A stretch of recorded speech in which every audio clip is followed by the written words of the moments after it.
We see 30 to 40 patients with stomach cancer a year, and unfortunately, many patients that present to us with stomach cancer have more advanced stomach cancer. Just so everyone is clear, often we think in terms of the stomach being the whole abdomen. People say, my stomach is sore, and they're referring to all the organs that are within the abdomen. The stomach is a structure that sits between the esophagus, which is the swallowing tube, and then the small intestine. So it sits in this part of your abdomen. The stomach plays a very important role in absorption, in making acid, which helps absorb food.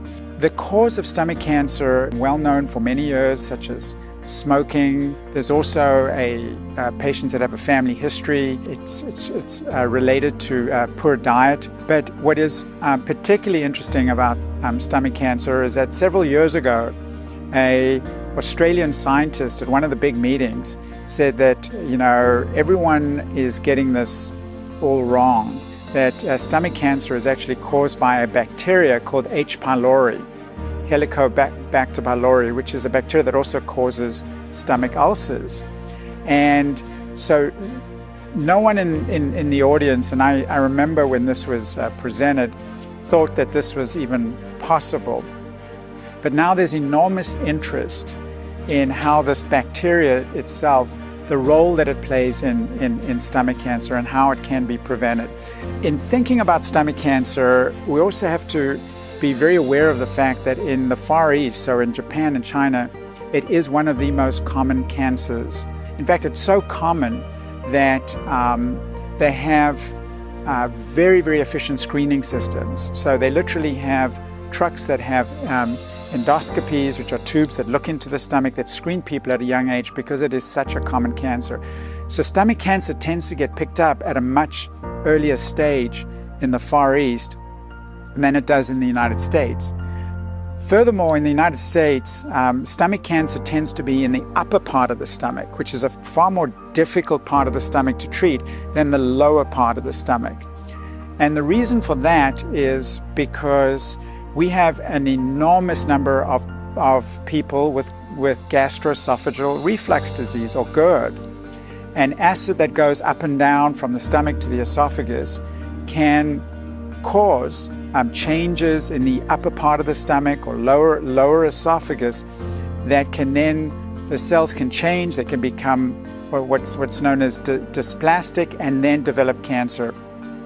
And these cancers are, again, a lot more difficult to treat because they're in the upper part of the stomach than in the lower part of the stomach, and sometimes requires removal of the entire stomach or part of the esophagus and the stomach. Now, what has changed in the way we manage stomach cancers, even stomach cancers that we can remove surgically, is the role of chemotherapy. Because chemotherapy previously was not very effective, now we have very effective drugs for stomach cancer. And if the stomach cancer is a little bit more advanced, chemotherapy can be given before surgery to shrink the tumor down, which then makes the surgery easier, and patients have a more prolonged survival.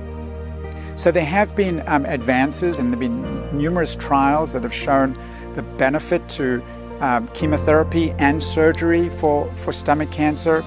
But unfortunately, there are still a large number of people that present with stomach cancer that is incurable. It's already spread. And the question that's often asked is, why don't we have screening for stomach cancer similar to colon cancer? Now, although stomach cancer is a common cancer, it's not as common as colon cancer.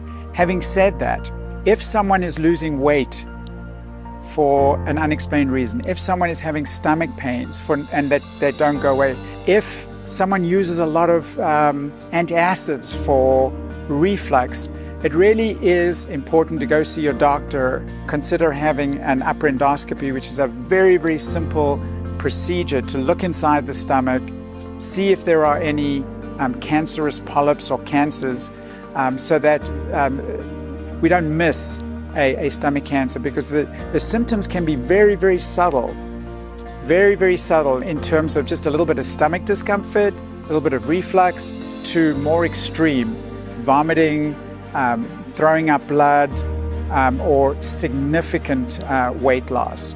So again, similar to colon cancer, we've come a long way in terms of treatments that are more effective, surgical techniques. We're mostly removing stomachs using minimally invasive techniques, either robotic surgery or laparoscopy, which allows for a quicker recovery, a quicker return to work, less discomfort, and that in combination with more effective chemotherapies and also immunotherapies are now prolonging people's lives with stomach cancer.